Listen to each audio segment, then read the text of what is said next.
কোটা সংস্কার আন্দোলনে তাণ্ডবকারীদের ভাঙচুর, লুটপাট ও অগ্নিসংযোগে নারায়ণগঞ্জের পোশাক কারখানা সহ বিভিন্ন সরকারি বেসরকারি অফিসে প্রায় ৫০০ কোটি টাকার ক্ষয়ক্ষতি হয়েছে। অন্যদিকে রংপুরে ভাঙচুর ও আগুন দেয়া হয় আওয়ামী লীগ অফিস, থানা সহ বিভিন্ন স্থাপনায়। নারায়ণগঞ্জ ও রংপুর প্রতিনিধির তথ্য ও ছবিতে ডেস্ক রিপোর্ট। সম্প্রতি কোটা সংস্কার আন্দোলনের নামে নারায়ণগঞ্জে শহরময় ভাঙচুর, লুটপাট ও অগ্নিসংযোগ চালিয়েছে দুর্বৃত্তরা। ছত্রভঙ্গ করতে পুলিশের সাথে হয় ব্যাপক সংঘর্ষ। ঝালকুড়ি এলাকায় তৃষ্ণার্ত শিল্প পুলিশকে পানি পান করানোয় এসবি পোশাক কারখানায় ভাঙচুর, লুটপাট ও আগুন দেয় দুর্বৃত্তরা। পোশাক কারখানার মালিকের দাবি, প্রায় ১০০ কোটি টাকার সম্পদের ক্ষতি হয়েছে তার।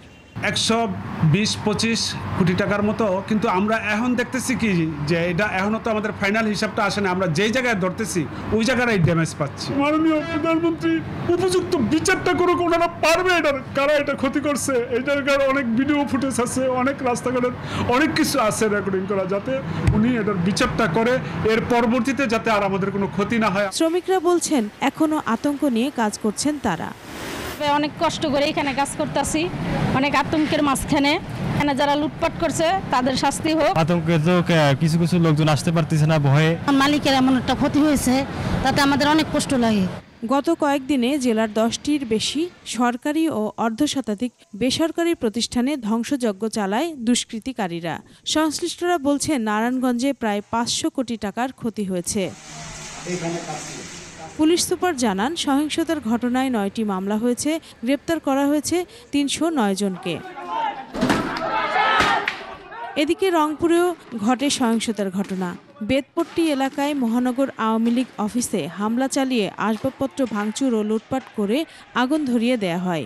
জেলা আওয়ামী লীগ কার্যালয় ও রংপুর মেট্রোপলিটন তাজহাট থানায় হামলা চালিয়ে আগুন দেয় দুষ্কৃতিকারীরা। পুলিশ কমিশনার বলছেন, পূর্ব পরিকল্পিতভাবেই এসব তাণ্ডব চালানো হয়। পরিকল্পিতভাবে দুষ্কৃতিকারীরা, জামাত বিএনপির সংঘবদ্ধ সন্ত্রাসীরা বিভিন্ন পুলিশি স্থাপনা সহ বিভিন্ন সরকারি দপ্তরে ব্যাপক ধ্বংসযজ্ঞ, অগ্নিসন্ত্রাস, নাশকতা চালিয়েছে। বিভিন্ন মাধ্যমে পাওয়া ভিডিও অডিও পরীক্ষা করে ৫০০ জনকে চিহ্নিত করা হয়েছে। মামলা হয়েছে ৮টি, গ্রেপ্তার হয়েছে ৭৫ জন।